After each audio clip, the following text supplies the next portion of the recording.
Call to order the, what month are we in? January 2017 Finance Committee. Glad to see a number of folks could get out in this weather to be here today. And if you have any questions concerning streets or snow or anything, the Public Works Committee meets tomorrow at 6 o'clock. Mr. Bessie will be glad to help you. We will begin the meeting by taking up the consent agenda. Are there any items that anyone would like removed? Ms. Adams. C5B. C5B. C11. C11. See any other hands up? I want C4 and C5D. Staff would like to pull C5A from C5A is being pulled off the agenda. Off the agenda. Right. Okay. Mr. Chairman, if there are no others, we can move. I'll make a motion. Thank you. We have a motion to approve the balance and a second. All in favor say aye. Aye. Opposed likewise. We will start with C4 first.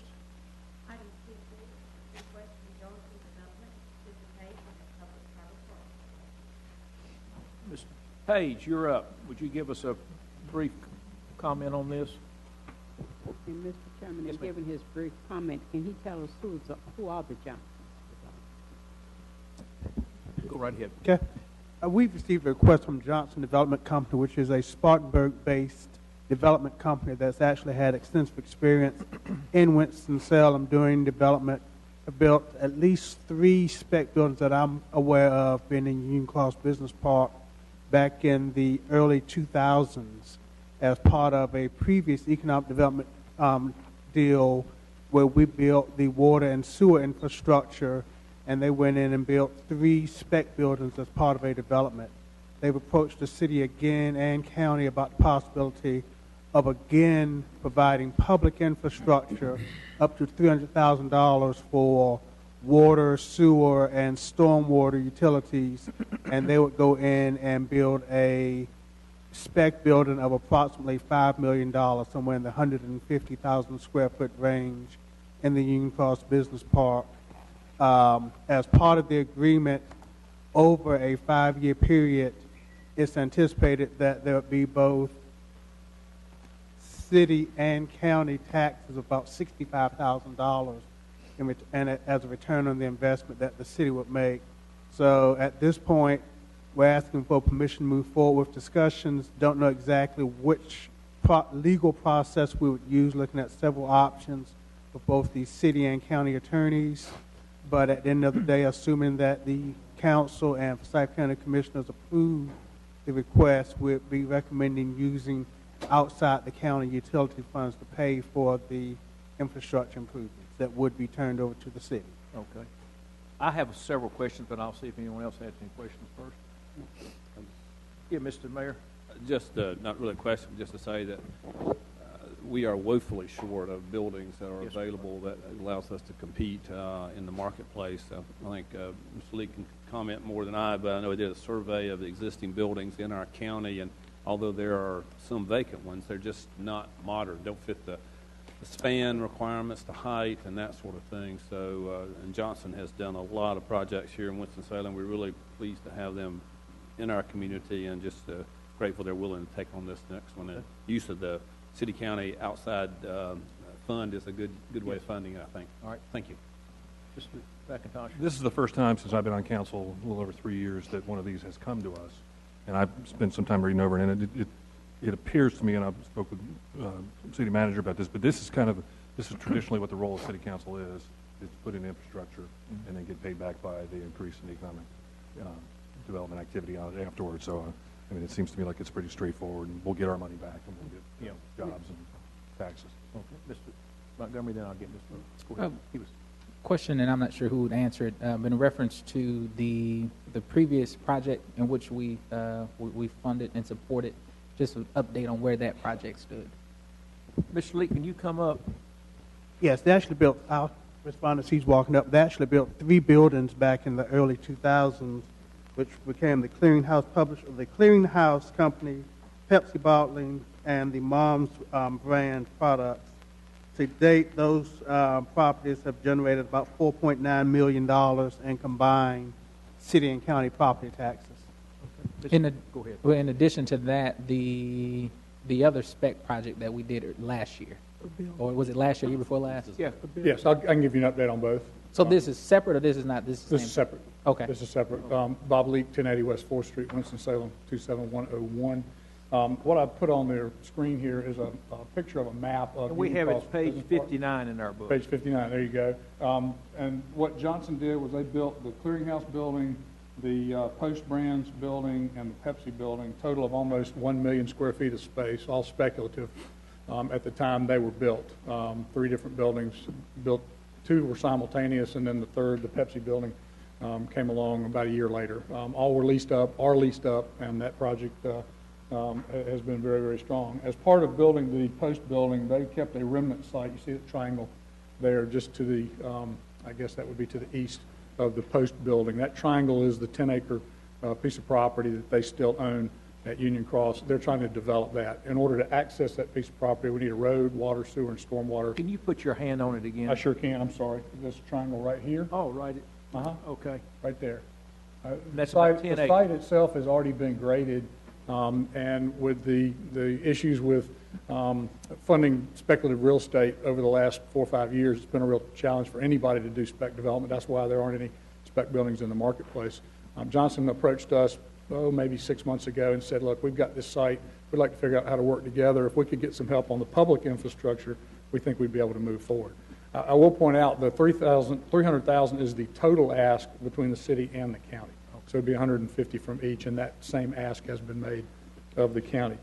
Back to your question, Mr. Montgomery, is the spec building that we're talking about doing. There are 2 sites. One is, excuse me while I find it right here.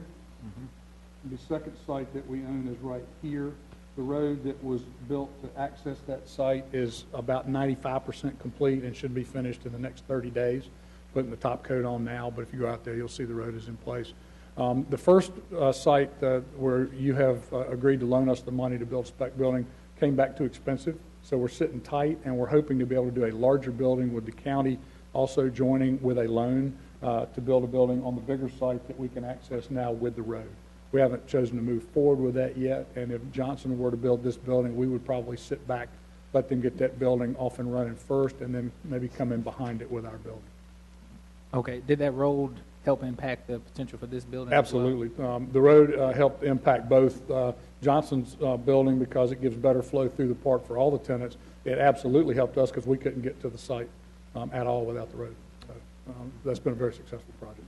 Yes, I was going to ask, from the time we started working with the area out there, I think what I would like you to do to bring in the overall, not just the buildings, Johnson, but everything that's been happening out there, so we can show the taxpayer how much been invested and how much we are generating from this particular Yes, ma'am. project. We can certainly do that. Also, I know this is indirectly, Mr. Chairman and committee and others, the building up there on 30, up off of Liberty Street, that is a spec building also, I was told. And I think that you're not aware of that, Mr. Lee. I thought you had something to do The one on with it. Liberty Told me Street. one time. You're referring to the building that the city built in the Brookwood Business Park? Yes, we've actually sold that one now, but that was built as a spec building. And I think that should be added in this conversation, and we should do everything we can to make sure we get some more buildings in that particular area too. So when you come back, you bring also information on that building. Yes, ma'am. Bob, you just answered my question. I was wondering how this related to your building. Yes. Okay, so, and this building is approximately how many square feet? The one that Johnson would build would be up to about 100,000 square feet. We can get about 150,000 on the bigger site that we have, and so we'll coordinate with Johnson should we choose to move forward with this. Okay. We need more than one building. I We could use a dozen buildings scattered throughout the market in all corners. That's a long-term goal, but certainly this is a good start, for 2017 to be able to announce something like this. I would echo the mayor's comments. We have virtually no spec buildings, and that's why you approached us, what, a year ago, 8 About a months year, ago? about a little over a year ago. To put the road in so you can even get to the land. Right. And when someone has a need, they need to come to town and see a building, not a forest. Right. Well, about 85% of all economic development projects start by looking for a building first. They Yep. don't always find one, and they build something, but most of them start by looking for buildings. And if you don't have it, you don't even get looked at. Yep, okay. Thank you very much. Any other questions, comments? And you'll get back with the comments on Ms. Burke's questions. Do I have a motion? Move for approval. Second. We have a motion and a second for C4. All in favor say aye. Aye. Opposed likewise, that is approved. Thank you. And I've lost my C5B. place. What's the next? C5B, I think. Hang on a minute, let me find my notes. Item 5B. C5B, B, yeah, let's go to that one while I'm getting lost here. resolution awarding contract for the purchase and installation of fitness equipment at Bolton Fitness Center in Southwest. Okay, Mr. McIntosh, I think you asked for this one. Me. Oh, excuse me, Mrs. Adams. Parks Rec food person. Okay. This is C5B. Yes, Can you- my question is, I saw where they're adding new equipment at Bolton, and they're adding the shade tarp piece over the equipment. Have we done the shading at other parks in the city? Is this the first, or is this, again, have others been done as well? I have to defer to William on that. And are we doing it for every area that we are introducing new equipment, or just specific parks? William Royce, the Recreation and Parks Director. Councilmember Adams, we do install shade structures in areas where we don't have any natural shade in areas. Bolton is the existing location for the park horse equipment, and there is absolutely very little to any shade at all.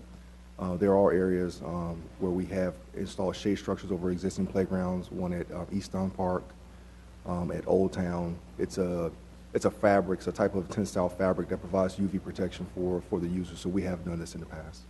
Okay, could you send me some information to tell me again what parks we've done this at? And I just need to make sure that we aren't leaving any parks to speculation that they don't need this for the young kids. Like, we've been cutting back a lot of trees, not to say we're cutting down trees, we're cutting back trees so we can have better visual sight lines and safety for our citizens. But I also want to make sure that we're not overlooking some of the areas that we've already put in equipment that may need this as well. That's all. Yes, Councilmember Mathers, actually during our capital improvement program this year, we looked at existing facilities where we even had existing playgrounds where we felt we needed to add shade. I could definitely get you that list. Thank you. Thank you very much. Any other questions for Move for CB? approval. Second. We have a motion second on C5B. All in favor say aye. Aye. Opposed likewise, that is approved. Mr. Chairman, Yes, ma'am. I had a comment after you made the motion. I was going to say it before Oh, you shoot. carried the Go motion ahead. through. When we talk about the recreation, this is indirectly. I feel that the city needs to do a better job in monitoring the things that we're spending our bond dollars for. In fact, I'm going to invite you all to go look at the Boyne Park and see that comfort center, that comfort area they're putting in. It's not even anything good to think about now. Mr. Roster inherited that. But I think that we should do more monitoring of things that we're using our dollars for and make sure that they're going to be like they ought to be. I invite each of you to drive by Boyne Park. The city manager now in the next few days, whenever it's completed with Mr. Roster, will be going there looking at it. It is not what we expected as citizens over there, and it's not been carried out in a positive look at care for the taxpayers' dollars as we should have. Okay. That's all I want to add. Okay, thank you. All righty, the next one is C5D. Secretary, read that, please. Yes, we did. C5B, resolution awarding private contract for asphalt crack sealing. I pulled this one, Mr. Bates. My basic question was, one guy was $1.35 and the others were up in the $5 to $6 range. Did someone misread something? Well, just to give you a piece of information about this, this is an annual contract. Usually it's a 3-year term. We provide, when we put this out for bid, we're often asked to look at the incumbent's current contract and so forth. So several of the bidders, if not all the bidders that we notified, had their hands on our existing contract. The incumbent that's had the project for the last 6 years is still the low bidder. I can't give you a solid explanation as to why somebody would be 4 times as high, but they had evidence, they had the information to know what the current bidding price was going to be, or what it has been over the last. What was it historically? It was slightly below, I want to say it was just around $1.30 per pound, and it's based on an estimated volume. Okay, and this is buying the material that goes in the crack? Yes, sir, it is. It's based on an estimate. Each year, this is a summary of about the last 4 years of historical data. We've spent this amount of money, and the intent is essentially not to exceed that budget amount. But and I think one of the reasons we don't get a lot of interest is because it's a quick turnaround. It's low annual dollars based on what pavers really want to touch.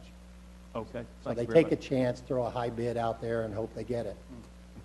Well, anyway, thank you very much. That's the only question I have. Do we have a motion to approve? I have a question. Oh, yes, go right ahead. Do we know I know we renew the contract, but do we know the quality, the type of work this person's doing for $1? So are we happy with it? Because sometimes as council members, we get commentary from our constituents who aren't happy with the crack repairs that we do and the way it looks when it's finished. So I'm just wondering, are we okay with this? I mean, on a quality standpoint. Councilmember, we are satisfied with the quality of the work that the contractor does. The majority of the complaints that we get from citizens regarding crack sealing is that it is not resurfaced. In other words, crack sealing does not look as attractive as just resurfacing the road.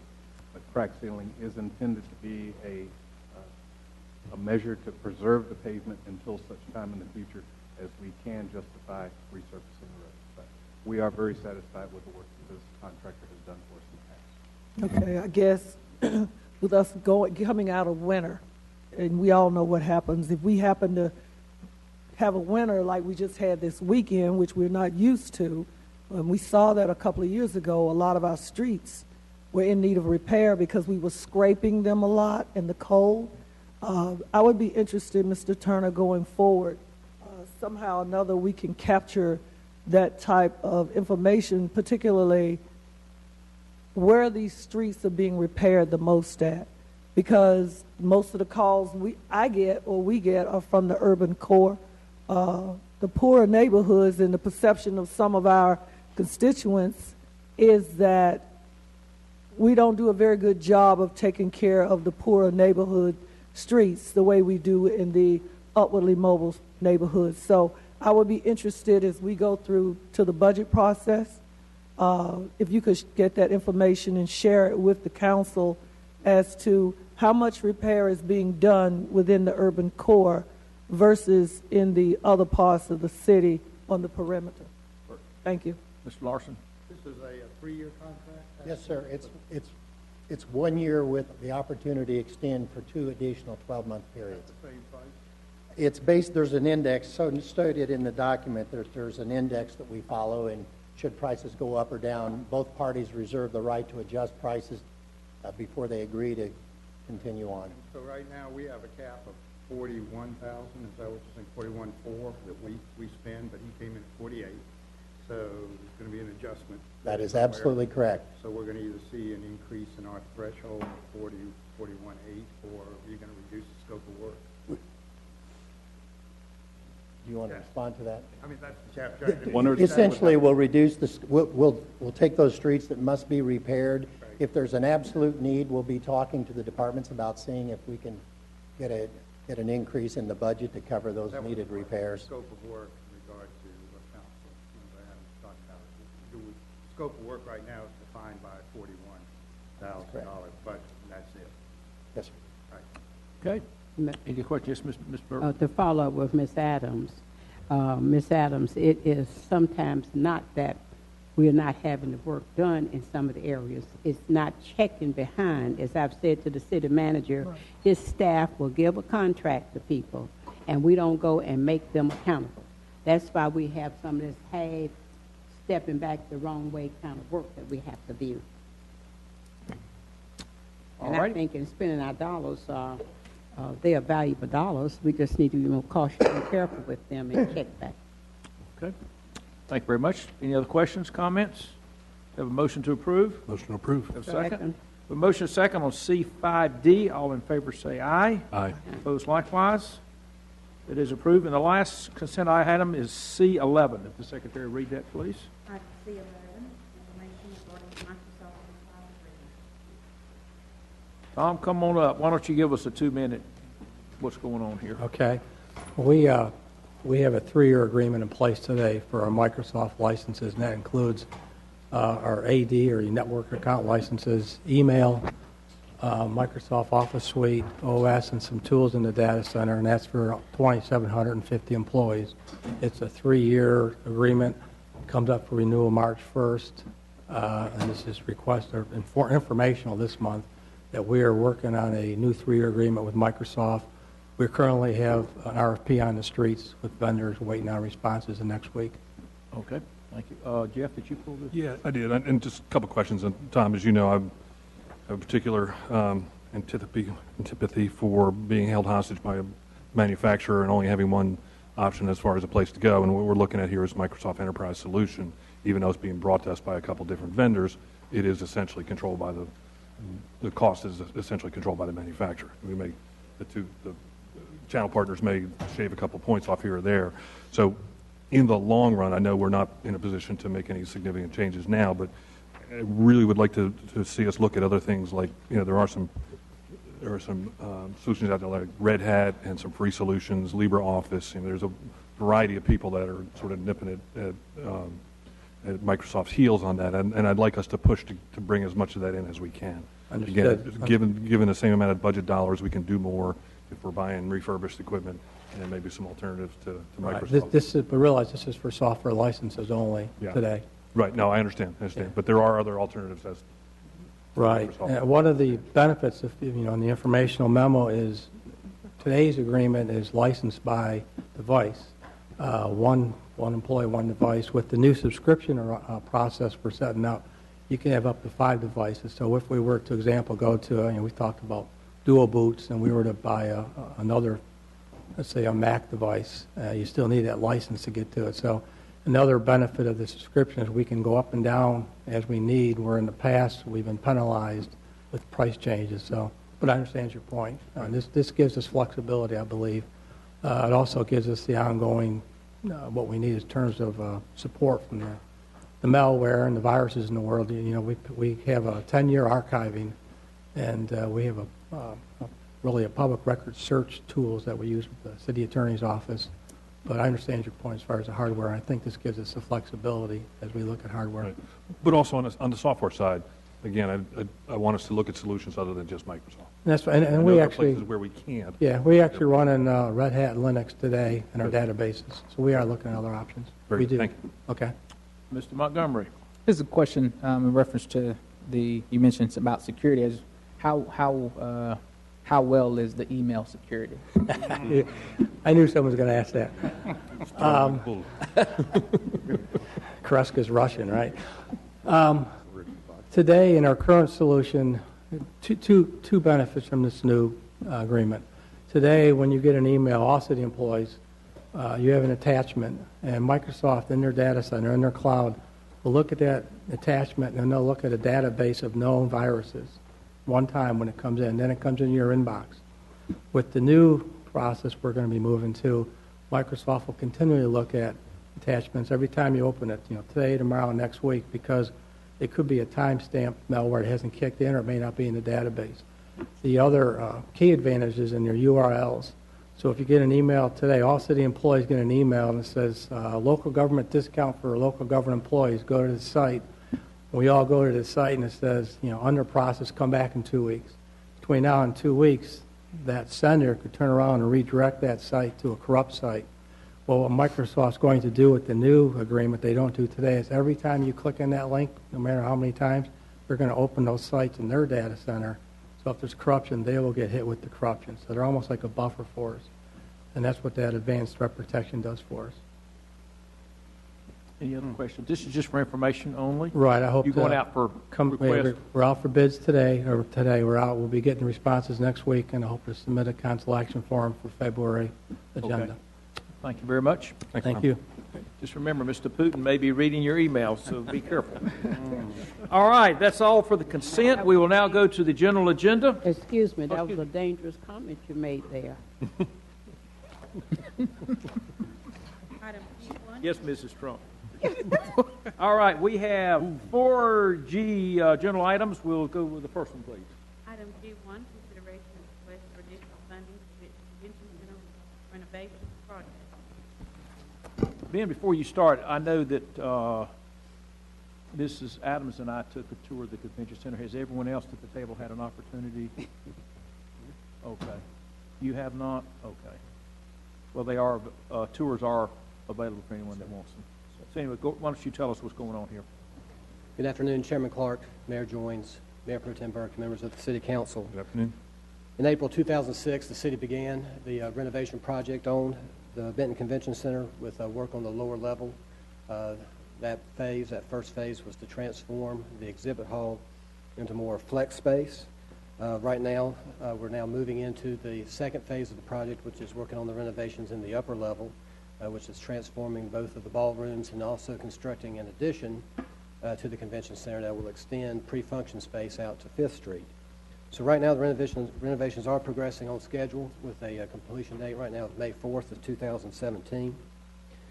Back in March, prior to the start of construction, staff did bring a request for some additional funding for the convention center project, $1 million to add back a number of elements that we had hoped to have in the base budget for the project.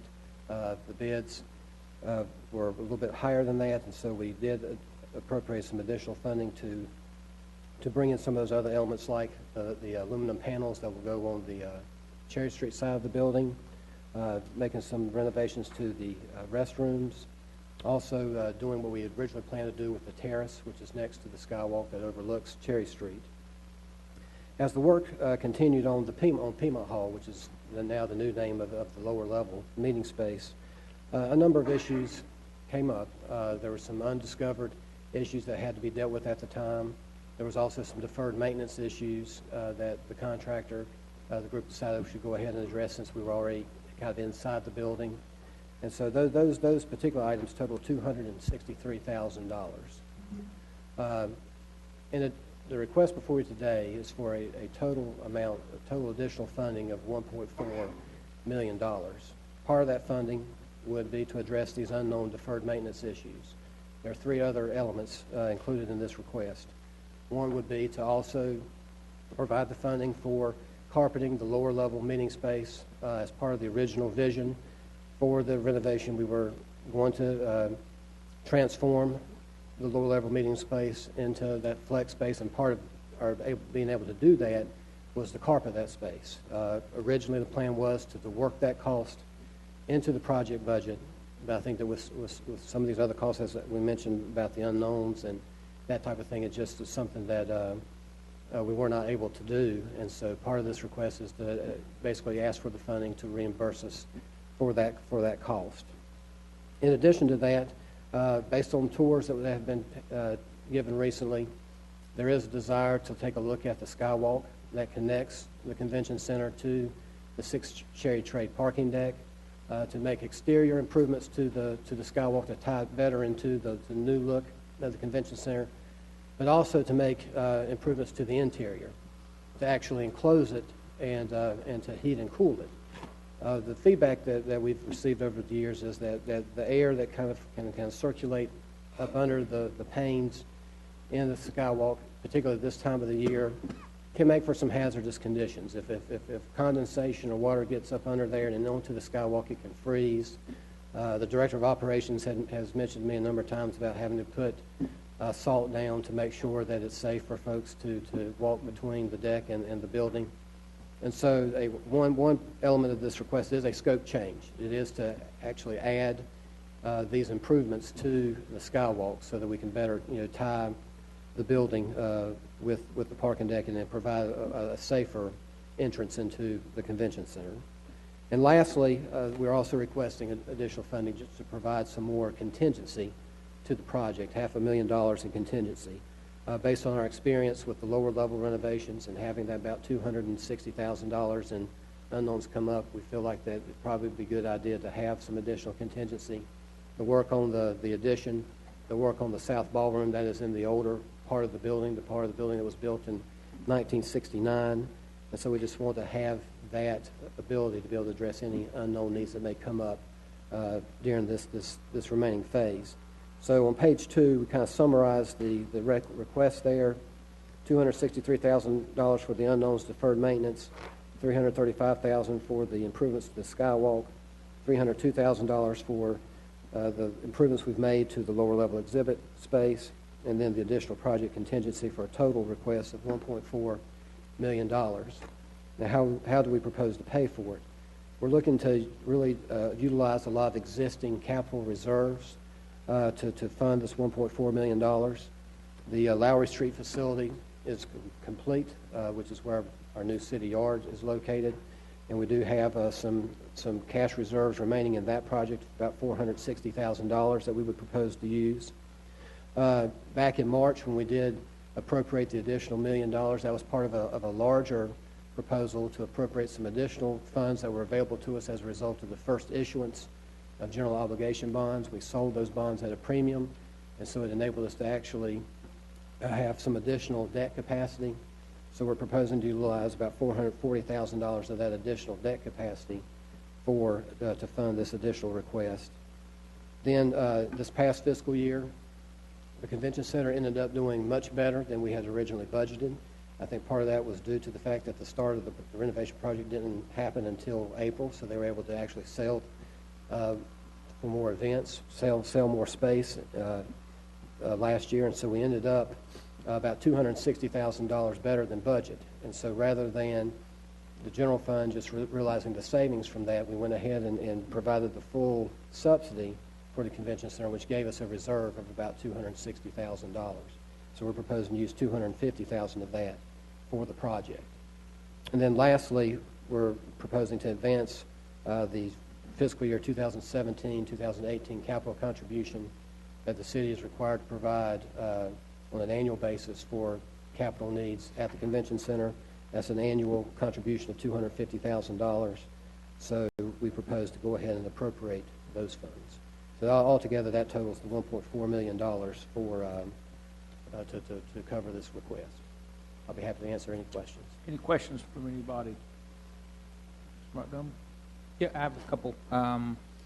One in reference to the lower level of the facility. When this came back to us back last year when we allocated additional funds to the project and we had the conversation about it, I was in favor at the time about adding additional dollars to go ahead and get the facility where we thought it should be. At the time, I'm not sure if it was from the committee and council who said that we weren't going to go forward with that, and then now we're coming back and saying we are going forward with that.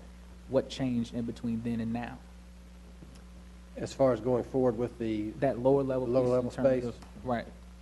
What had been part of really a critical part of the overall project scope was to transform that lower level exhibit hall into flex space. The floor was concrete. It really didn't lend itself to events like banquets. And so the intent was to transform that space. I think at the time, the plan was to still move forward with that, to try to work that cost into the existing contract amount. And it ended up we were just not able to do that. And so it still was a critical component of the overall renovation to change that space. And so the carpeting was installed. Still thinking that we might be able to find a way to cover it. But I think at this point in the project, with that lower level space completed, knowing some of the unknowns that came up that we had to address, it was just not possible. I think many items have been showed here, things we need to do, should do. We want to be competitive, but it also goes back to one point we've had conversation in the past about in terms of when we do things and then we have to then know we have to cover the cost for something because it's already done. And it's kind of an after-effect piece of it. So that's one consideration I'd ask. And the last thing is in reference, and I've already asked city manager to do when it comes to bond projects, is just kind of look at when we're reallocating or shifting funds, just to give us an updated piece in sometime in the future of how we're actually, and I know we have a update on bond coming out, but in terms of by wards, what we put out to the community on what was going to spend in certain areas, or how are we doing in reference to that spending and that allocation moving forward. Okay, Ms. Burke? I agree with some of what Councilman Montgomery stated, and I think for the citizens, we need to let them know if you can find money, then was that money used for something that was needed as well in a ward throughout the city, which is a legitimate thing to be concerned about. I want to say I did have the opportunity to visit, and it's going to be a beautiful place. And we know if we're going to want folks to come and have conferences, which you agreed to too, you're going to have a place that people want to come and see, and it has to be convenient. And maybe you need to share a little bit so the public can know about if you have your internet and all this stuff they're going to be able to do in the area. Yes, Mayor Pro Tem Burke. So a lot of the renovations surely will upgrade the meeting space, but we will have Wi-Fi access throughout the building. That's something that in these days is critical for groups that come in that want to have different types of displays and that type of thing, but also just for their clients to be able to access their devices. And so that is absolutely a part of this, to ensure that they have Wi-Fi, reliable Wi-Fi access throughout the building. Because, well, may I finish? Some of your larger cities, when the business people come into the community, they can go right even into, we do a little bit in the restaurants, but they can just do what they want to do. And they said that's been one of our shortcomings, that we are not able for them to set up and do business where they're in the restaurant. And I think the convention center will just answer a lot of those concerns. Yes, ma'am. Okay. Mr. McIntosh, you had a comment. One of my questions is going to be, is this the last ask? I mean, we're setting aside $500,000, and we don't fully know what we're going to run into from here on out, but everybody feeling pretty confident about this being enough to get the project actually done? We do. And it is our intent that this is the last ask, and that's why we are asking for this additional contingency money. Right. We feel like we've accounted for the unknowns, the deferred maintenance items that we've addressed. We feel like that the estimate we have for the skywalk is a realistic estimate, and so our intent is for this to carry us all the way to May 4th. I guess I'm not surprised by running into things that we didn't expect. I mean, I know we had allocated funds for that up front, but you run into things that you just don't think you're going to run into. I know that from personal experience. The thing that we really didn't plan on is the fact that we were only going to have one bidder, and I feel like the overall project costs are where they are, driven to a large part by the fact that we only had one bidder on this project. So everything else has just been that much tighter all along. So I'm not surprised so much. I'm disappointed that we're going over budget, but I mean, the convention center business is an arms race. And if you're not as good as your competition, you're not going to get the business. And I would hope that we didn't value engineer this to the point that it's not going to be something we're proud of, and it's still something that will bring business to us, because there's an awful lot of hotel capacity coming online downtown, and having a full convention center is going to be really important to those people who have invested that money in our city. I think we're heading there, so thank you. Ms. Adams. Yes. I think when we were discussing this last year or year before last, and we spent a lot of debate, time about the cost, and I don't know how many times Mr. Rao and the developers and the consultants came to us with these different scenarios of the prices, and because we were still going through somewhat of coming out of the recession, we didn't really agree on where we needed to go with this. But from the very beginning, and yes, because it is in the North Ward, I did want us to understand that as much as some of us travel to these smaller cities comparable to Winston-Salem, even within North Carolina, we have to catch up.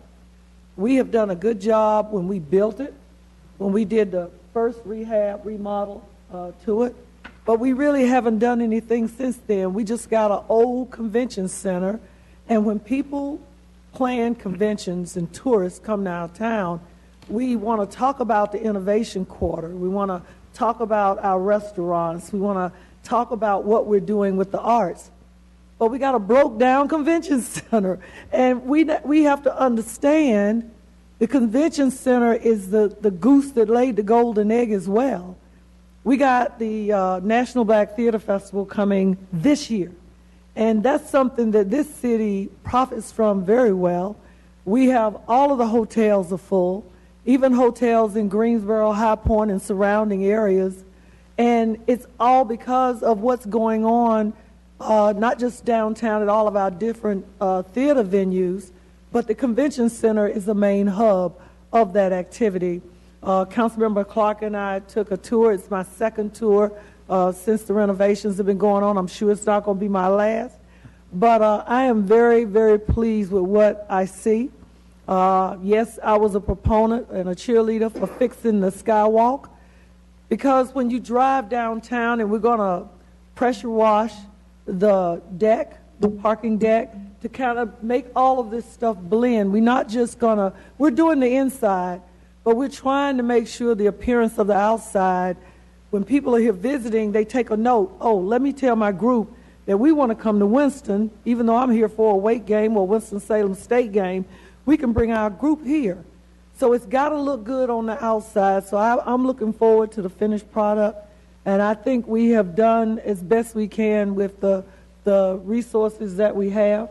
And as Councilman McIntosh said, and Mr. Rao, when they started pulling out the walls and things, and then you start finding those things that we had no clue that were going on, that eventually we were going to have to take care of it. So now is the time that we're taking care of it, and I think we're going to be quite happy with the end product. I really do. Any other question, Ms. Montgomery, and then Mr. Lord? It's an indirect question, not directed with the work from the convention center, but tied to our agreement and work with what's the new group name who's running the convention center? Hospitality Ventures Management Group. In reference to their work on the hotels and where that stands. I know Leadership North Carolina was in one of them, and Lord, they need some help. And so I know that work is supposed to have happened, and I'm not sure where that stands. You don't have to answer it now, but if you can. My understanding is that they will start renovations on the Marriott after the convention center is renovated, and they're going to do the Marriott first, and then the Embassy Suites. So they can't take both hotels, down at once. Although they're really going to be renovating by floor, and my understanding is it's going to be somewhat invisible to folks who are going to the hotels. But they will do the Marriott first. I think it's around a $20 million renovation, and then after that they'll move to the Embassy Suites. Okay. Thank you, Mr. Larson. The $500,000 contingency, which is a significant amount of money, did I understand correctly that we would have an accounting of that money as it was spent? We can, yes, sir. That just so we know what sort of things are coming up. Yes, sir. I'm sure some will be left over. The second thing is I am thrilled to see the skywalk in this project. I often wondered what that was going to look like. And I'm thrilled with the design of it. I think the signage is going to be really important. It's a gateway. It defines the building, and I hope you will stick with some significant signage on that for us. But I'd also add that we need to have clear delineation of parking, because the connection to that parking lot, and as you come down that road, particularly for people that aren't comfortable with the first-time visitors, where are they going to go? So let's just make sure that they can see Benton Convention Center and they know where to pull in. And I think it's fabulous. It's the Benton. The Benton. The Benton. Benton. Thank you. Okay. Thank you. It's great. Any other questions, comments? Do I have a motion? I move for Second. We have a motion and a second on G1. All in favor say aye. Aye. Opposed likewise. That is approved. Mr. Chairman. Yes, ma'am. Out of respect, as the mayor said, I do believe in protocol. We have a former city employee, assistant city manager, Fred is here, and he's working with this particular committee, and one of his committee people, maybe more than one. I think it's when they volunteer and give their time, we say thank you. Yeah. Okay. And he's actually going to be up in just a second. Oh, here? Okay. Yeah. All right, we will now go to G2. Item Secretary G2, funding request from Sheriff Roberts. Mr. Page, would you introduce this to us? Yes, this item is a request for funding for $21,800 from SHARE. SHARE acronym stands for Supplying Honest and Respectful Engagement. They're a local nonprofit organization that are interfaith-based organization.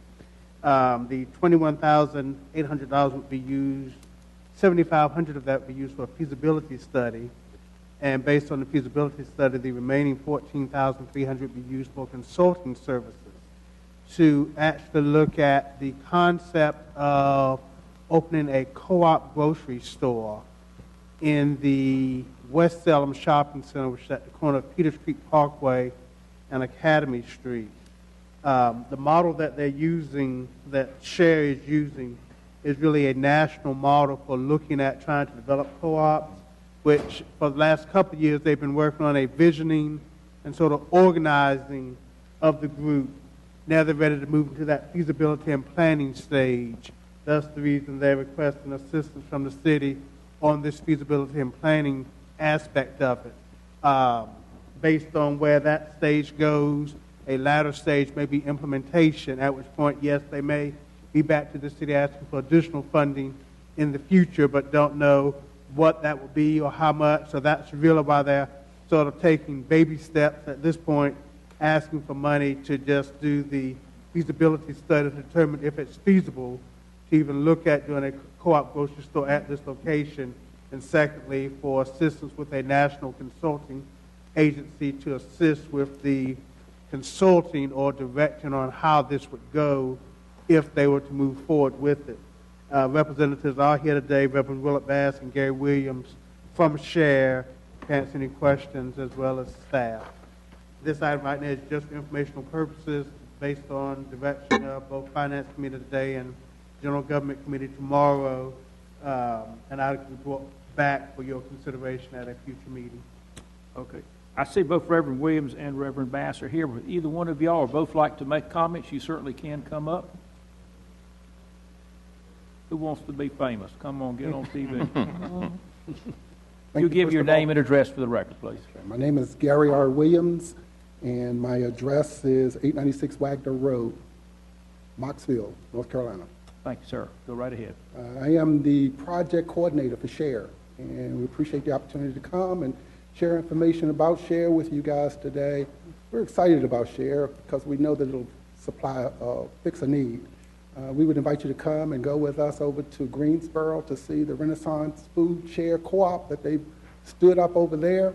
We've used them as a model. We've also used the food co-op in Durham, and we've asked them for insight and information so that, again, whatever successes they've enjoyed, we want to also likewise enjoy those successes here and ensure that we don't make any mistakes along the way. And so, just as he's indicated, we've reached out to a national consulting company, asked them to give us a model in terms of how to set up successfully a co-op, and they provided that information. And so as we stand today, we are asking for the money to do the feasibility and market survey down there at the Peters Creek location. That's the location that initially that we've selected. If you have any questions, I'm available to answer any questions. Okay. Do we have any questions, comments? Ms. Adams? Yes.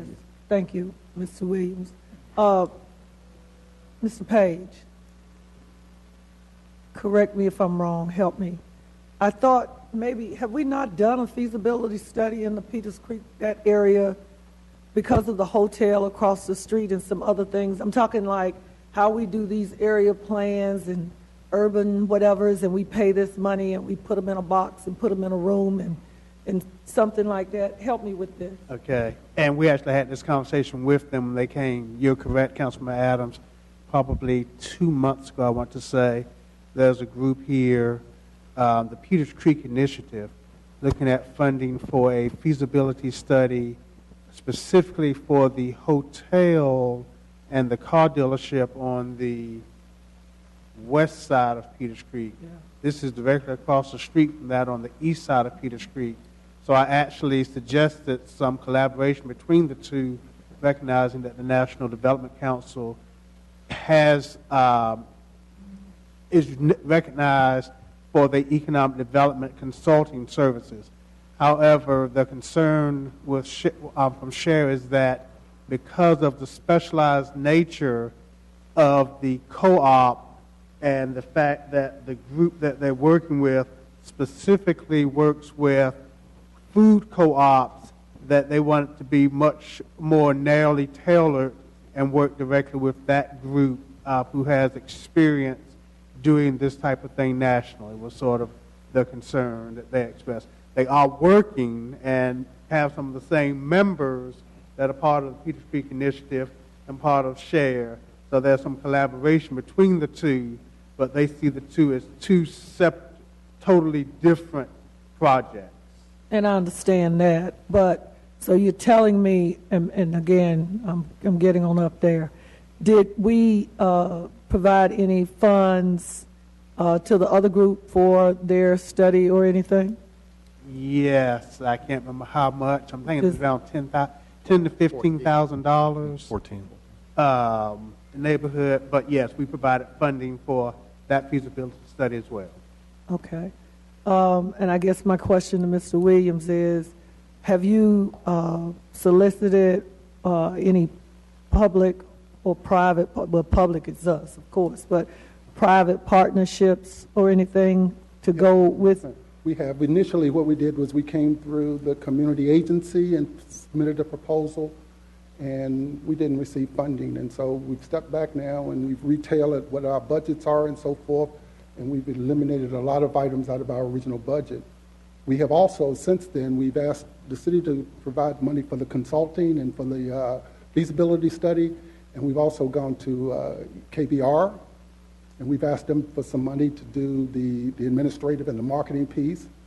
And we're also approaching Winston-Salem Foundation, and we've asked them to fund some of the administrative costs and so forth. So we sort of spread it out now, the wealth out around various foundations around the city.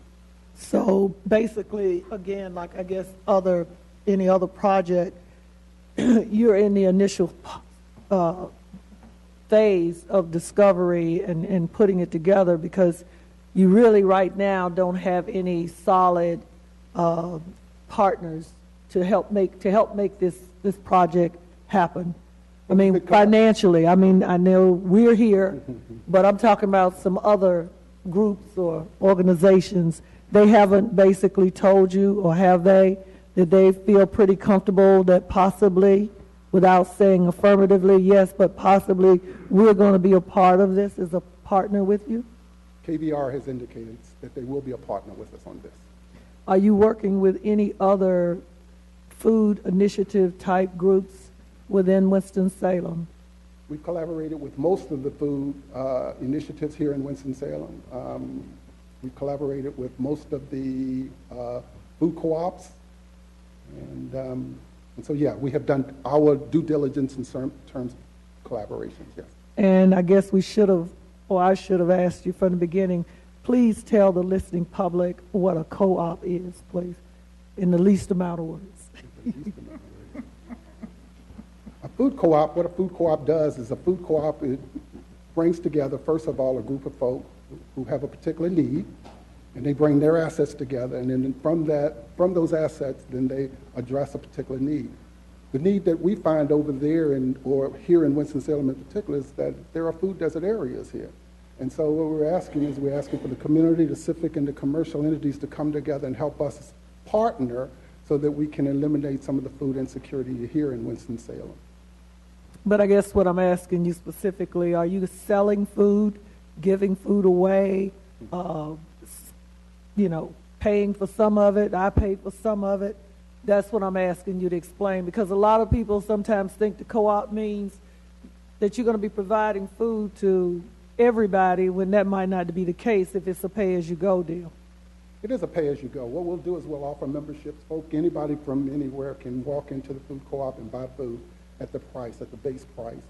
We will also have members, and those members will then be rated based on their ability to pay, and we will subsidize some of their purchases and so forth. And so, again, it's a food co-op. It's where the members own the food co-op, which gives us certain benefits. It gives us the benefits that when we stand that store up anywhere in Winston-Salem, it will stay there. It will belong to the people.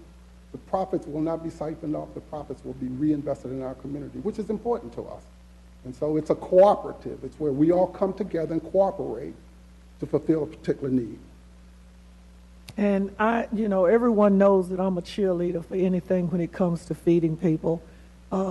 Winston-Salem, to me, as my peers have heard me say for the past 8 going on 9 years, we do a pretty good job of talking about how we're going to eliminate or help food disparity, or we're going to get rid of these food deserts, and we're going to feed all these people. And we got all of these nonprofits and people that talk the talk. But to my knowledge, unless I'm wrong here, we got plenty of food banks, but those are nonprofits, and they have staff. So they're receiving money to pay the staff to run the operations. Again, I don't see where we are eliminating hunger or anything or food disparities, but I have to commend you on your effort, and I will support whatever is needed for me on this end right now. But as we move forward, as I've told the council, we have to start really thinking about the end results of what we're getting for our taxpayers' dollars being invested in this. I know we got the CDC Goaler over here working with Hope. That's a partnership with the public city on the hydroponics. That one, yeah, we got. But now we're getting ready to partner with you, your organization. And again, if it shows in the initial stages, I don't see us being partners with people that's going to take years for us to see that, okay, maybe this will work. Taxpayers are looking for early results and early successes. So I will be, I don't want to say watching you, but I will hold your organization just as accountable as I'm holding Hope and the goal of CDC when it comes to these 2 initiatives. But I wish you luck on the progress of this. Mr. Montgomery, you have your hand up. Yes, Go right sir. ahead.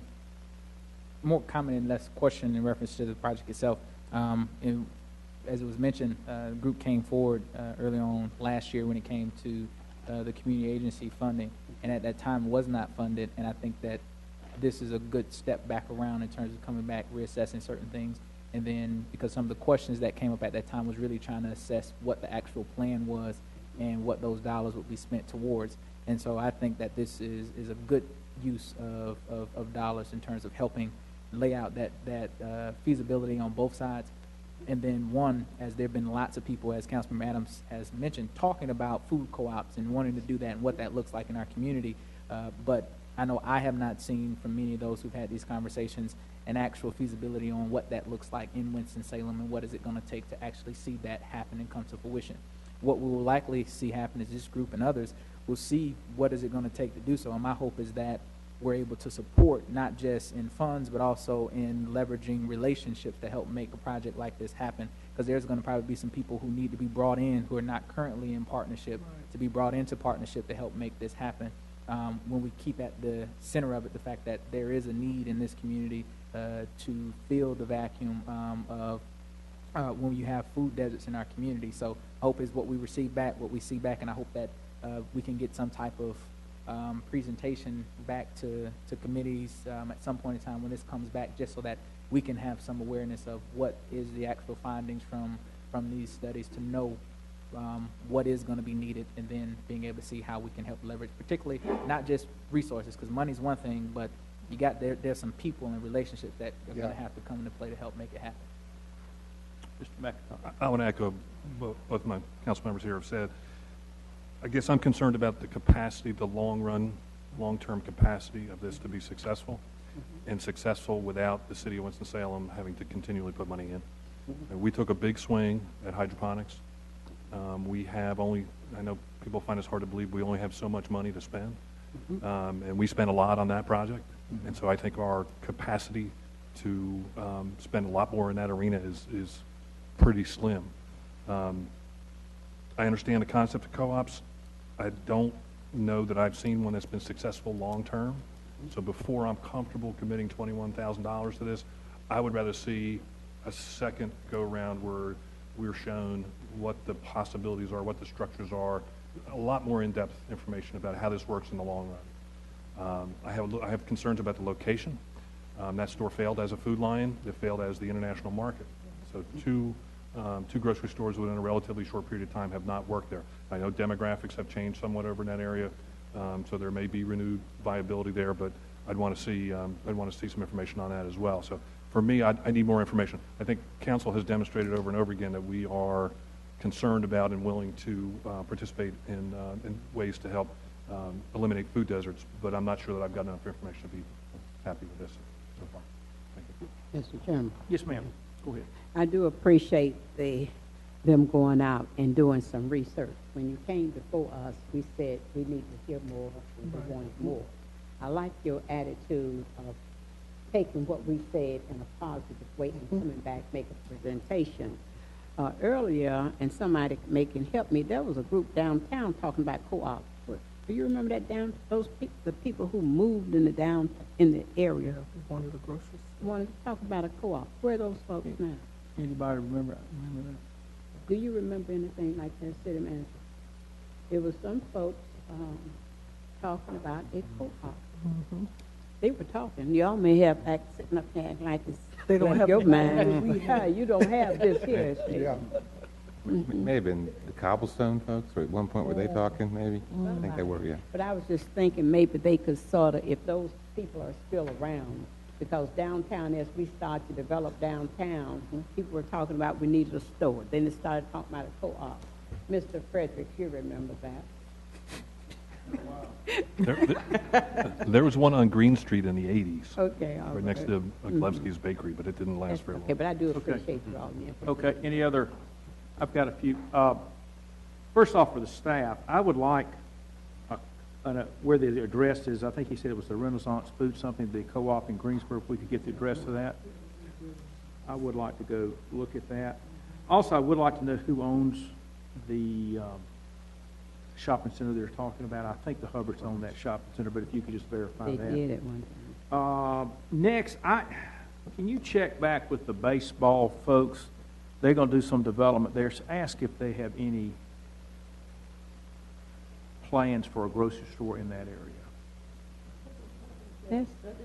Well, let's just verify that, because they haven't turned any dirt yet, and I know it's snow all over everything now. And the last one is, and Ms. Gary, you're going to have to put your old thinking hat on. Years ago, and it's probably been 4 or 5 years, we paid for a company that assesses locations for retail development. And they looked at the 3 locations that Walmart picked. And we picked 3 or 4 others, I don't remember exactly how many, just at random places in town. Yeah. If you could redistribute that, what we learned is Walmart picked the 3 that our independent guy said were the 3 best places, and I don't think that's coincidental. I think Walmart probably uses a similar type of analysis. Next question, Reverend Williams, back, and I'm not as familiar with this co-op concept, but basically you would buy the food and resell it. You'd get into the grocery business. And would this be fresh, is canned, frozen, or a little bit of everything? What kind of food are we talking about here? Now we're looking at fresh, nourishing foods at a reasonable price. And so one of the concepts, one of the things that we're thinking of is, again, we have done the collaborations and we talked to different people who, in that area who are doing food co-ops and that sort of thing. And we've discerned now, we know where they're getting food. And so we will tap into some of those streams. But we will also tap into some of the local producers of food here locally. We want to do that so that, again, we're a retail outlet established that can sell local produce, food that's being grown here locally. And so that's one of the things that we're hoping as well to do. Okay. And I guess one more question for the staff. The study that we just spent, I think we all agreed, or averaged, it was $14,000. I'd like to know when would that study be finished? My concern is they do a study and they say, well, we're going to put a grocery store across the street or whatever they're going to put, may impact the other study. That study was just specifically on workforce housing. Well, how many apartments they're talking about? That would be of interest. I'll get that information. And I guess to conclude, I'm going to try to get some questions answered. That's why I'm asking staff to get back with you on this. Everybody thinks everyone's other business is easy to do. Running a grocery store is not easy, particularly fresh food. You've got an expiration on it. It's you can absolutely lose your shirt because it does decay, as opposed to a can of green beans that can sit on the shelf for whatever, for frozen foods or whatever. I know y'all did. Good thing nobody's at home watching TV today. Good. And I just want to be darn sure that the city's not getting into the grocery business. My father's father was in the grocery business. Everybody thinks everyone else's business is easy, and I can tell you, every business has challenges, and you better darn sure know what you're doing if you're selling stuff that's got a 2-week expiration date on it. So anyway, I would like that information, Lee, and then I'll see where we go. This is not a motion today. This is just information. Ms. Adams and then Mr. Larson. I just wanted to say that, going back to what all of us have been talking about, and again, Mr. Gary, we're going into strategic planning. We have to think about, again, the sustainability of all of these projects that we're so willing to help get off the ground. There now needs to be the discussion, and it's going to be a tough one. We help you, but then that's it. Because we got to make sure that we don't get locked into some things that we can't, like as you always say, we can't promise support for something when this whole table could change in the next 4 years. And we shouldn't do that to our citizens as well. So again, I just want us to be very cognizant of that. We now need to look at, every time we decide that we will do something to support a group or an organization, how much support are we talking about? Are we talking about initial support? Or are we talking about initial support and then financial support going into the first 3 years of operation and that sort of thing down the road? I just think we need to be aware of that. Mr. Larson, I think you had your hand up. Thank you. The proposed location is in the South Ward, obviously the best ward, so we're happy to think you're thinking about going there. The idea that this must be a sustainable business. I think we have to look at it as a business investment. So we're looking at income production, we're looking at jobs, quality of jobs, long-term sustainability. All of those questions have got to be answered before we can invest a great deal of money into it. I would like to thank Reverend Williams and Reverend Bass for their initiative on addressing something I think the city has struggled with, this whole issue of food deserts and food availability. It came up in the campaign last year about this issue, and obviously somebody has to grab the bull by the horn and begin to think about it. Does that mean we have all the answers at this point? We obviously do not. And I think this is what I'm hearing anyway, that we need to proceed a little bit more and get a few more answers. But I hope that we don't get too stalled down and we're able to still proceed with some decisions on how to best serve the city's food desert needs.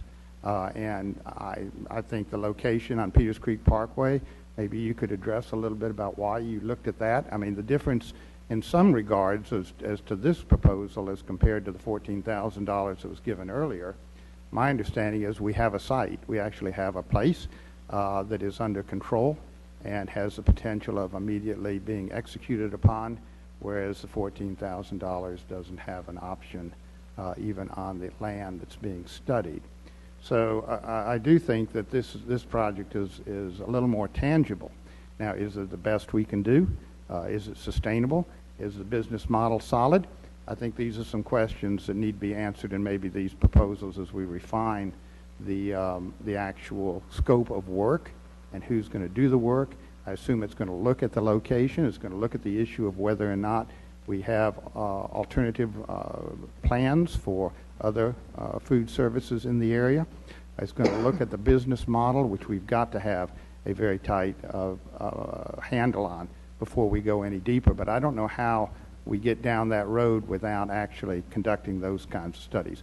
I applaud the effort to bring in other groups. I would encourage you to continue to build your base and finding as many allies as you can to help support and undergird not only the customers, but the economic support it's going to take to launch this project. And I would just support the project in those conditions. Mr. Montgomery, did you have your hand I did. Just a couple final thoughts. One, I think many of the questions that I've heard, at least around this table, about the end result and the end goal of an actual co-op are questions that hopefully some of those answers would come out of the actual study. So not to do the study doesn't get us the answers to the questions that I think are being raised at this moment. And so I think it's necessary for some of the questions that are being asked. And I think at that point it'll be a question of the community as a whole, not just city government, but the community as a whole and any other foundations or groups. Based upon that information, does it make sense to move forward in this direction, or is it not feasible? I think we can say what we may think it may come out to be, but I think we can't make that consideration or that decision prior to looking at the data and information that comes back from that. And I say that as I've heard all the comments and questions that are raised, and I think it's good to ask questions, and we're elected to ask questions and to try to get information. But what I do want to say is that I want to make sure that we treat the questions, comments, and concerns raised at this moment about this project as closely as we do any other projects that we do that come forward. We came back with a project across the street. Individuals who came forward with that asked questions of it and supported a study to be done. Other individuals have come in and asked for much, much more, and we've asked less questions about it, and they've not asked for a tangible. They wanted much more in terms of what was being done. I think this, for us, we need to, if we are concerned about food insecurities, concerned about how we get to a function of dealing with that, we need to ask the questions and make sure that taxpayer dollars are spent properly in this process. One other question I ask of staff is in reference to, is this a qualifying expense of CDBG dollars for a function like this? I know we have another set that we're looking for these, but this community development block grant dollars, could we use those to support this type of project? And again, those federal funds, again, using for this type of work, which getting those funds back into our community and reusing in different ways, I think is good. But do want us, again, reflect on what we do in other projects, reflect on how we address and approach other things, reflect on the fact that in many other areas we have many different tools that we use to get to the core of what we're trying to do. And if we have a multi-function, multi-prong approach to what we're doing on this, I think it's necessary. And then also on this, because it is around food and food insecurity, is a question of, is there a willingness even at the county level for some type of interest and engagement? I think would be necessary when we have this larger community conversation. But again, look forward to the questions that have been raised being able to be answered based upon what the study brings back. And without that, I'm not sure how some of the questions that have been posed could be answered. Okay. One other thing, Mr. Garrity, and I don't know much about the Greensboro folks, that's why I've asked for the address. If there's any financials, and we may have gotten those before, how long they've been in business, anything you can get. They provided all of that information to us. They've been readily, Yeah, I thought we've seen it, but we could send it back out again. Yeah, they've given us all that information. I would invite any of you, to come and travel with me over there to see the Renaissance. Okay. And it's a wonderful facility. We can do better here in Winston-Salem. I'll just conclude this by just a few comments on food deserts. By definition, my mother lived in a food desert. I can assure you she didn't. She had 4 or 5 grocery stores she could get to. Mm-hmm. But she had a car. And she doesn't anymore. She's in a nursing home at the time. To me, in a community like we're in, a food desert is a transportation issue. I almost live in a food desert where I live. I've got a map in my trunk. I'm just about out of it. I can assure you I don't. There must be 8 or 9 grocery stores that I can drive to. Again, it's a transportation issue. If we want, in my humble opinion, if we want physical grocery stores where there aren't, we need to be working with people in the grocery business, be it Food Line or Walmart or Harris Teeter or it's Aldi or that's all of them in there. By the way, I don't own stock in any of them, so y'all may shop wherever you want to. People that are in the business, they buy in bulk, they have the distribution centers in place, they have this, that, or the other. The second thing I think we need to be looking at more is transportation. Because if you do not have transportation, you need a grocery store within probably a quarter of a mile or so in order to walk back and forth. And if you draw circles that are a quarter of a mile in radius, you're going to need 10 times, 20 times more grocery stores than we have, and I can assure you we don't need that. So to me, and I was not an advocate of the lettuce business for obvious reasons, but I'm not going to get into that today. But I think if you're serious about addressing it, you need to peel the onion back and really ask, why can this person not get groceries? Is it they don't have the money, or they can't get to a grocery store? And that's what we need to address. And I am reluctant, and I'll go on the record right now, for us or anyone else who is not in the grocery business getting into it. We have a bad habit of encouraging people that do not know anything about an industry getting into it, and then it all blows up. So, a lot of questions on the table. Let's get some answers. I think Mr. Montgomery has a valid point. Would you mind if I called Marcia Pfeiffer with Dakota Worldwide?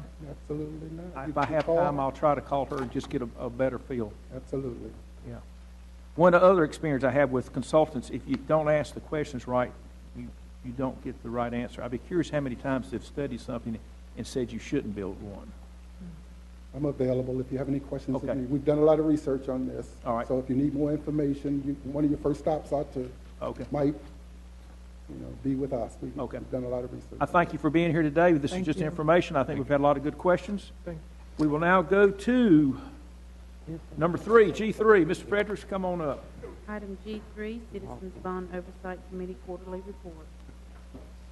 And by the way, while Mr. Fredericks is here to talk about bond money, I will reiterate what Ms. Burke said. Mr. Fredericks was with the city for many years in the public facilities area, including the Convention Center, the Coliseum, and many other areas. The last project that I did is the one you're sitting in right now, when we did the historic restoration and renovation of City Hall. So thank you. I am Tom Fredericks. I live at 1840 Sussex Lane, Winston-Salem, and I'm the vice chair of the Citizen Bond Oversight Committee.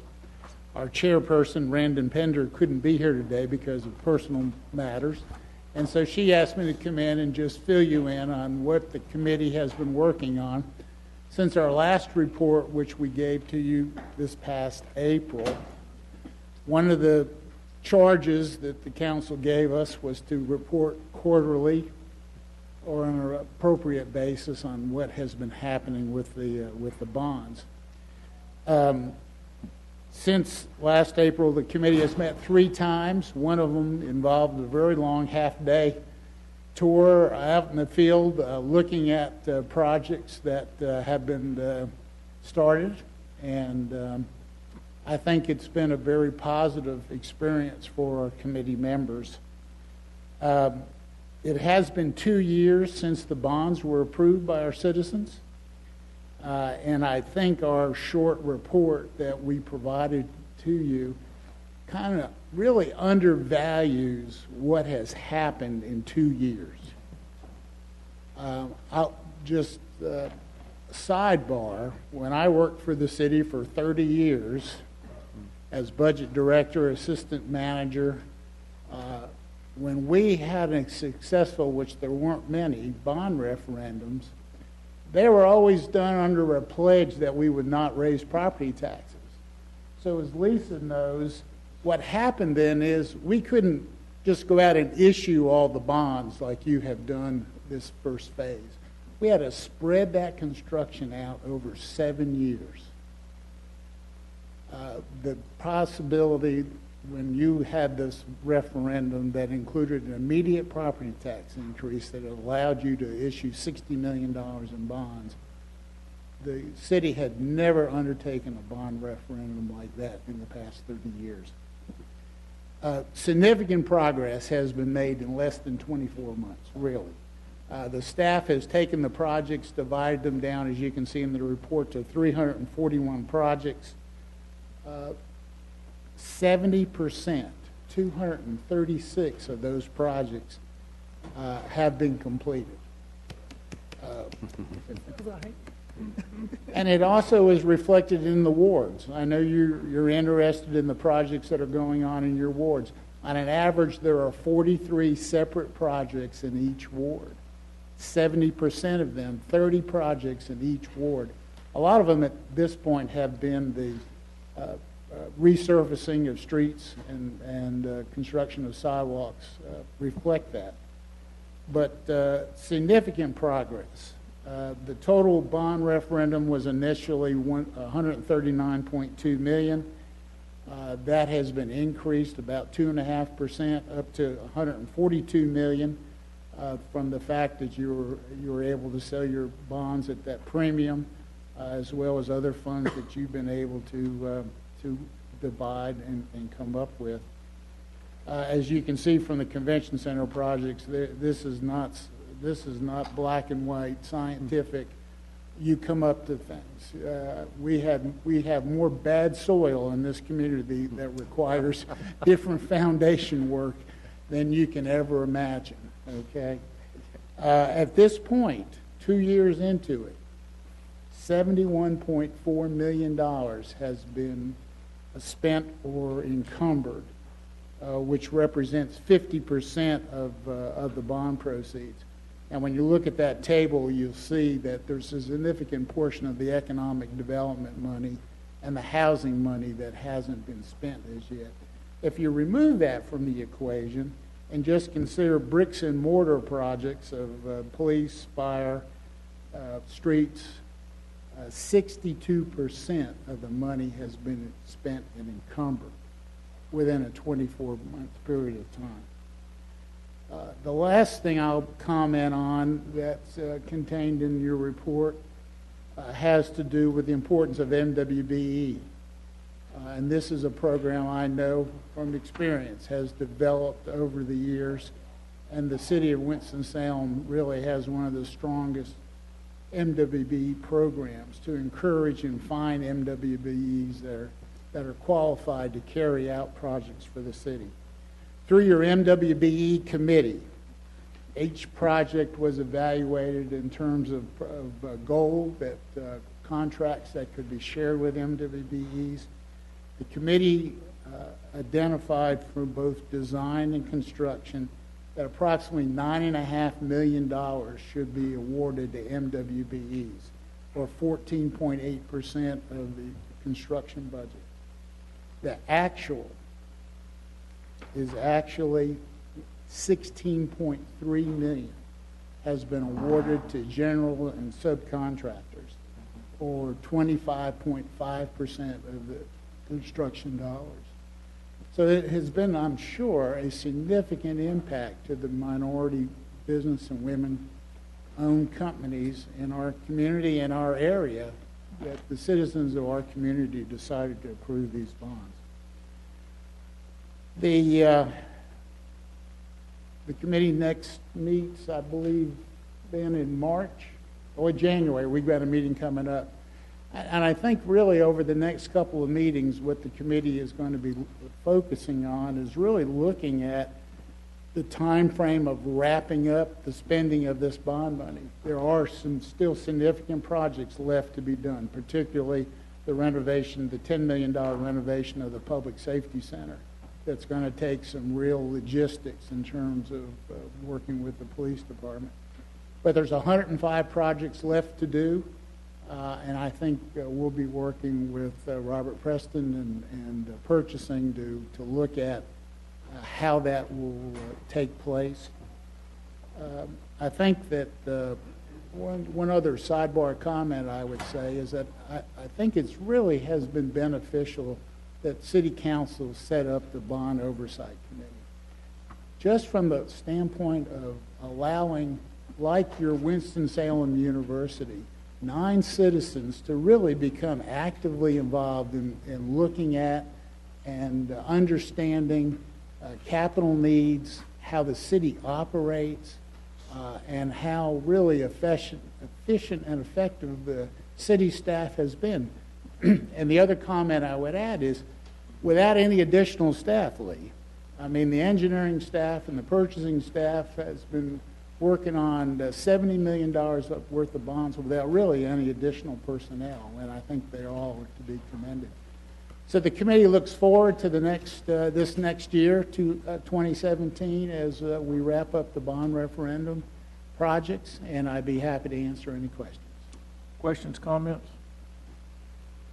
Comment? Ms. Adams has a comment. Yes, just again, we want to thank all of you for your participation in the process.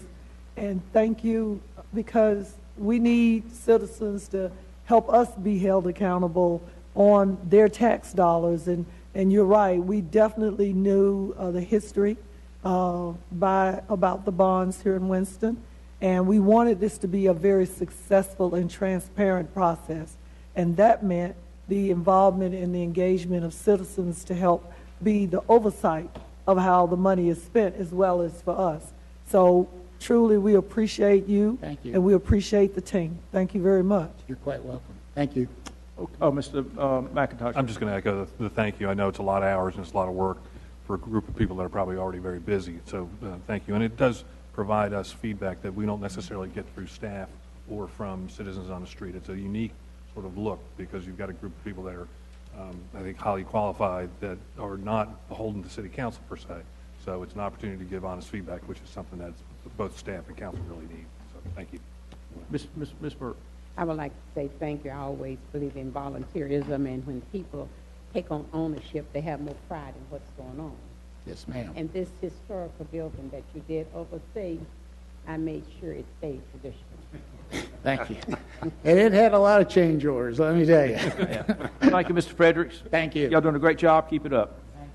We have one more item, and I got 3 minutes. Ms. Saunders, come on up. Item G4, presentation of the City of Winston-Salem Comprehensive Annual Financial Report for fiscal year 2015-2016. Council members and mayor, y'all should have received in your Thursday packet the audit. Matter of fact, or book, I should say. I thought it was an art movie first. Yeah. Well, I had a naked woman on the front. It goes to the theme of our City of Got your Arts attention. and Yes, it did. It got my attention. It's the first thing I read. Anyway, we have a new audit this year, auditor. Yep. So if you'll give us a few comments on it. Okay, essence of time, I'll have a presentation, but I'll just go through it really quickly. Of course, I sent this out in our package, but for everyone else to know, you can get to this document by going to the city's website, the Finance Department page, and it's on the Finance Department's homepage, an electronic copy of the financial report. I'm pleased to present the report for this last fiscal year, June 30, 2016. And more importantly, this is really just a report on the audit. We're required by state statute to have an audit by external auditors annually, every year. This year was our first year of our contract with a new auditor, Dixon Hughes Goodman, who's a local firm, has an office right across the street. And of course, with any new auditor, it's always a challenging year, but it was a good year. They did a really good job. We were pleased with their first year, and importantly, staff did a really good job to get the audit completed this year. There's an independent auditor's report that's inside the audit. You'll see that there was an unqualified opinion, which means it's a clean opinion. We had a good audit. It'll say that there are good internal controls here at the City of Winston-Salem. There's no management letter comments. That means there are no findings when there's no management comments issued. Also, you'll see that there was full cooperation with management. Also, inside of your report, when you got it in your package this weekend, there's a letter, and it's internal auditing standards require that your external auditor communicates certain things to the Board of Governance. You'll find that letter says there are no significant audit findings. There were no difficulties encountered in performing the audit. Auditors did not detect any misstatements in the audit, and there were no disagreements with management. And finally, the report we submit to the Government Finance Officers Association annually to participate in the Certificate of Achievement for Excellence in Government Finance Officers, that's a lot of words, Excellence in Financial Reporting. And this is our 30th consecutive year of receiving that report. We've submitted this report and expect we'll receive the award as well. Okay. And with that, I'd like to thank all the Finance Department staff, hard-working, dedicated employees who put this book together, and we had a good year.